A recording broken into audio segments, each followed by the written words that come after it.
Already ഇഗ്നോയില് December ജനുവരി batch ആരംഭിച്ചിട്ടുണ്ട്. അപ്പോൾ ഒത്തിരി സ്റ്റുഡൻസ് ചോദിക്കേണ്ടായി എപ്പോഴാണ് അഡ്മിഷൻ എടുക്കാൻ പറ്റുക, അത് ഏതൊക്കെ ടൈം വരെ ഉണ്ടാവും, എന്തൊക്കെയാണ് കോഴ്സസ്, എന്താണ് സ്റ്റഡി സെന്ററും റീജിയണൽ സെന്ററും, ഇങ്ങനെ ഒത്തിരി ഡൗട്ടുകൾ ആളുകൾ ചോദിക്കേണ്ടായി. അഡ്മിഷൻ കാണിക്കുന്നുണ്ടല്ലോ, ഇതൊക്കെയാണ് നമ്മൾ ഡിസ്കസ് ചെയ്യാൻ പോകുന്നത്. അതിനു മുന്നേ എന്തുകൊണ്ട് നിങ്ങൾ ഇഗ്നോ ചൂസ് ചെയ്യണം എന്നുള്ള ആ ഒരു കാര്യമാണ്, വൈ വി ചൂസ് ഇഗ്നോ, അത് നമ്മളൊന്ന് ഡിസ്കസ് ചെയ്യാം. കാരണം ഒരു വർഷത്തിലെ ഇപ്പോൾ കഴിഞ്ഞ വർഷത്തെ കേസ് എടുക്കുകയാണെങ്കിൽ 43 ലക്ഷം സ്റ്റുഡൻസിലധികം പേര് ഇഗ്നോയിൽ എൻറോൾ ചെയ്തിട്ടുണ്ട്. എന്തുകൊണ്ടായിരിക്കും അത്രയും സ്റ്റുഡൻസ് ഇഗ്നോയിൽ എൻറോൾ ചെയ്യുന്നത്? അത്രയും ക്വാളിറ്റി വാല്യൂ ഉള്ള സർട്ടിഫിക്കറ്റാണ് ഇഗ്നോ പ്രൊവൈഡ് ചെയ്യുന്നത്. ഇതൊരു സെൻട്രൽ ഗവൺമെൻറ് സ്ഥാപനമാണ് ഇഗ്നോ. അതുപോലെ തന്നെ ഇത് UGCയുടെ അണ്ടറിൽ വരുന്നതാണ്. അതുകൊണ്ട് ഇന്ത്യയിലെ പരമോന്നതമായിട്ടുള്ള എഡ്യൂക്കേഷൻ്റെ കാര്യം ഡിസൈഡ് ചെയ്യുന്നത് UGC ആണ്.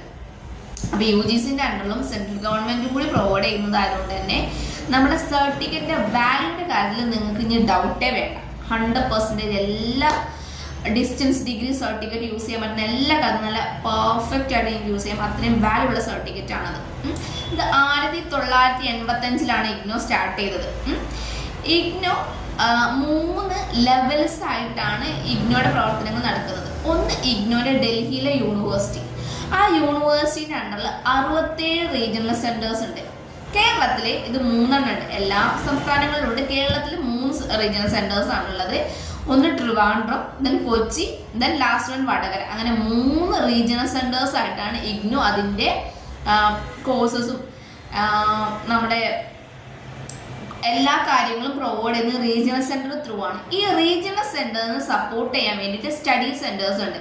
അതായത് ഇപ്പം നമ്മുടെ കേരളത്തിൽ ഈ 3 റീജിയണൽ സെന്റർ ആണുള്ളത്. അത് 3 സ്ഥലങ്ങളിലാണ്. ബട്ട് ഇവർ ഓരോ ജില്ലകളിലും ഇങ്ങനെ കോളേജസിനെ ചൂസ് ചെയ്തിട്ടുണ്ട്. ആ കോളേജാണ് സ്റ്റുഡൻസുമായിട്ട് ഡയറക്റ്റ് ഇൻട്രാക്ട് ചെയ്തത്.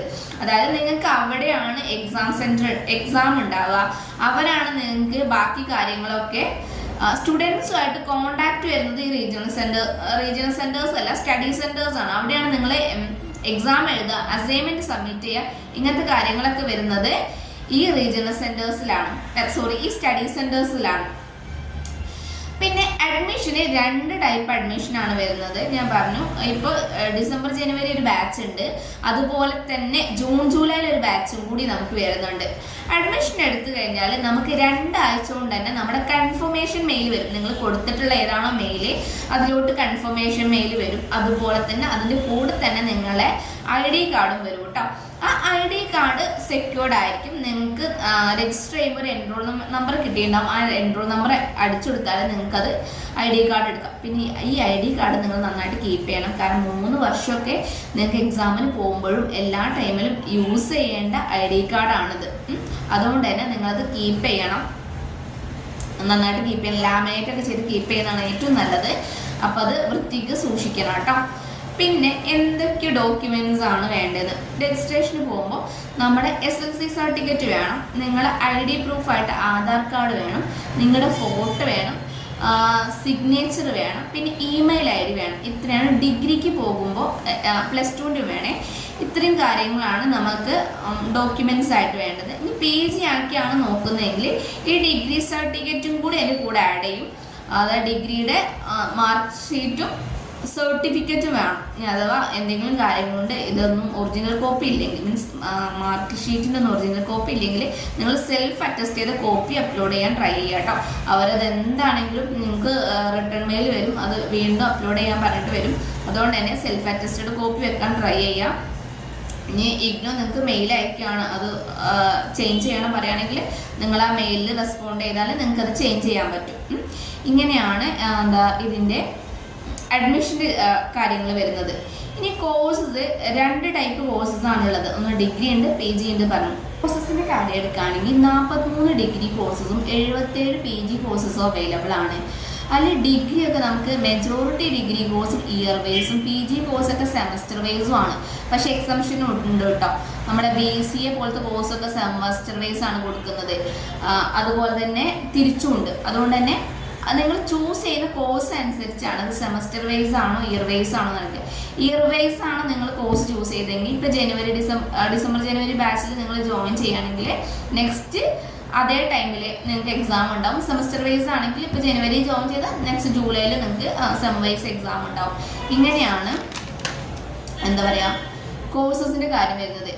പിന്നെ ഇത് കംപ്ലീറ്റ് ചെയ്യാൻ PG കോഴ്സ് ആണെങ്കിൽ നമുക്ക് 4 വർഷം എടുത്തിട്ട് കംപ്ലീറ്റ് ചെയ്യാം. 2 വർഷത്തെ കോഴ്സ് നിങ്ങൾക്ക് എന്തെങ്കിലും കാര്യം കൊണ്ട് ഡിലേ ആയിട്ടോ എക്സാം എഴുതാൻ പറ്റാണ്ടോ അങ്ങനെയൊക്കെ വന്നാൽ 4 വർഷത്തിനകത്ത് നിങ്ങൾ കംപ്ലീറ്റ് ചെയ്താൽ മതി.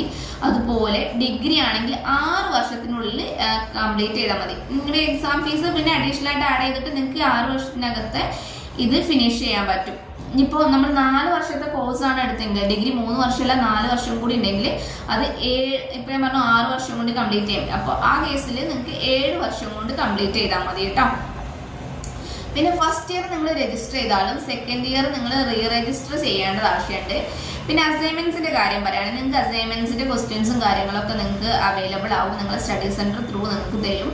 അതൊക്കെ നിങ്ങൾ സ്റ്റഡി സെന്റർ തന്നെയാണ് കൊണ്ട് സബ്മിറ്റ് ചെയ്യേണ്ടത്. ഇനി ഒരു കാര്യം പറഞ്ഞാൽ എക്സാം സെന്ററിന്റെ കാര്യമാണ്. ഇഗ്നോ അങ്ങനെ ഒരു നമുക്ക് എക്സാം സെന്റർ ചൂസ് ചെയ്യാനുള്ള ഒരു ഇതും കൂടി തന്നിട്ടുണ്ട്. ഫസ്റ്റ് 2 ടൈപ്പ് അഡ്മിഷൻ നിങ്ങൾ കാണുന്നുണ്ടെന്ന് പറഞ്ഞു. ഒന്ന് ODL അഡ്മിഷനും ഒന്ന് ഓൺലൈൻ അഡ്മിഷനുമാണ്. ഇത് രണ്ടും തമ്മിൽ എന്താ വ്യത്യാസം എന്ന് വെച്ചാൽ നമ്മൾ നോർമലി ചെയ്യുന്നത് ODL അഡ്മിഷനാണ്. ഓൺലൈൻ അഡ്മിഷൻ എന്ന് പറഞ്ഞാൽ അതിൽ ഹാർഡ് കോപ്പി ആയിട്ടാണ് ബുക്സ് വരിക. അസൈൻമെൻറ്റ്സ് സംബന്ധിച്ച് ഹാർഡ് കോപ്പിയാണ്. ഈ ഒരു ഡിഫറൻസേ ഉള്ളൂ.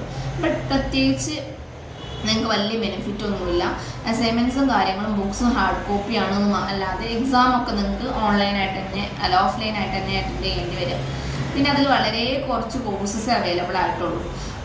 ബാക്കി 99% കോഴ്സസും ODL പ്ലാറ്റ്ഫോമിലാണുള്ളത്. അപ്പോൾ നമ്മൾ ചൂസ് ചെയ്യുന്നത് ODL-ലാണ്. അവിടെ അസൈൻമെൻറ്റ്സ് നിങ്ങൾ സ്റ്റഡി സെൻറ്റർ കൊണ്ട് കൊടുക്കണം. അതുപോലെ എക്സാം നിങ്ങൾ സ്റ്റഡി സെൻറ്റർ കൊണ്ട് സബ്മിറ്റ് ചെയ്യണം. ഈ കാര്യങ്ങളാണ്. 2 ടൈപ്പ് അഡ്മിഷൻ ഉണ്ടെന്ന് പറഞ്ഞു. ഈ 2 അഡ്മിഷനാണുള്ളത്.